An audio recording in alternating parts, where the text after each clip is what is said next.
चाहिए, सुख सागर सिंह ही सच्चा एक इंसान चाहिए। सुख सागर सिंह जी हमेशा जनता के बीच रहते हैं। भले ही आरक्षण की वजह से चुनाव लड़ने का अवसर न मिल पाए, फिर भी जनता की सेवा करते हैं। सबके बीच इनकी लोकप्रियता है, सबके सुख दुख में बराबर पहुंचते हैं, हमेशा न्याय के लिए संघर्षरत रहते हैं। प्रभावी व्यक्तित्व हैं, शिक्षक, ईमानदार, कर्मठ, जुझारू हैं, आपके अपने घर के हैं। याद रखिए, सुख सागर सिंह जी को एक बार फिर से जिताइए, फिर से अपना प्रधान बनाइए। सन 2000 से 2005 वाली विकास की गंगा फिर से बहाइए। बिलौआ बरियारपुर से अपना प्रधान सुख सागर सिंह जी को बनाइए। जो सरकारी सुविधाएं जन जन तक पहुंचाना, तो सुख सागर सिंह को ही है प्रधान बनाना। सुख सागर सिंह को ही है प्रधान बनाना। जो सरकारी सुविधाएं जन जन तक पहुंचाना, तो सुख सागर सिंह को ही है प्रधान बनाना। डरते नहीं किसी से, हर मुश्किल से टकराते हैं। जिसमें भला हो गाँव का हर काम करके दिखाते हैं। बेलौआ ने ठाना अब नए और बेईमान चाहिए, अब तो चोरी और बेईमानी से निदान चाहिए। बेलौआ में सुख सागर सिंह ही प्रधान चाहिए, सुख सागर सिंह ही सच्चा एक इंसान चाहिए। इनके कार्यकाल में किए गए विकास कार्यों को दिखाकर 2005 के बाद जितने प्रधान हुए हैं, उन्होंने खूब भ्रष्टाचार किया है।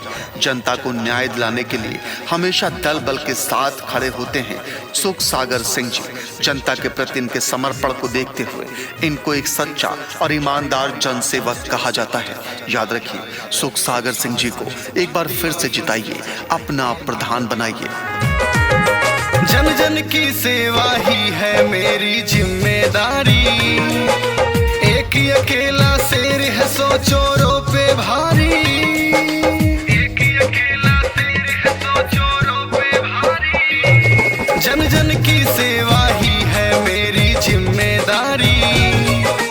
एक ही अकेला शेर है 100 चोरों पे भारी। 2000 से 5 तक वो दौर फिर दोहराना है। घर घर तक विकास वाली गंगा वही बहाना है। चाचा चाची कहते हमको नेक इंसान चाहिए, हमको वही पुराना फिर से प्रधान चाहिए। बेलौआ में सुख सागर सिंह ही प्रधान चाहिए, सुख सागर सिंह ही सच्चा एक इंसान चाहिए। हो चुका आगाज, रण बदलने की तैयारी है, इतिहास वही रचेगा, संघर्ष जिसका जारी है। बेलौआ बरियारपुर का फिर से विकास हो, ये सुख सागर सिंह जी की जिम्मेदारी है। याद रखिए, इस बार इनको भारी मतों से जिताइए, अपना प्रधान बनाइए। सन 2000 से 2005 वाली विकास की गंगा बहाइए। सुख सागर सिंह जी को अपना प्रधान बनाइए। बेलौआ में अब की छटेगा अंधियारा, सुख सागर सिंह होंगे प्रधान दोबारा। सुख सागर सिंह होंगे प्रधान दोबारा। बेलौआ में अब की छटेगा अंधियारा, सुख सागर सिंह होंगे प्रधान दोबारा।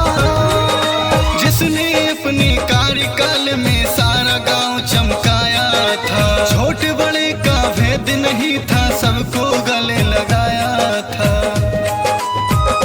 खोया है जो अपने गांव का सम्मान चाहिए, अब तो चोरी और बेईमानी से निदान चाहिए। बेलौआ में सुख सागर सिंह ही प्रधान चाहिए, सुख सागर सिंह ही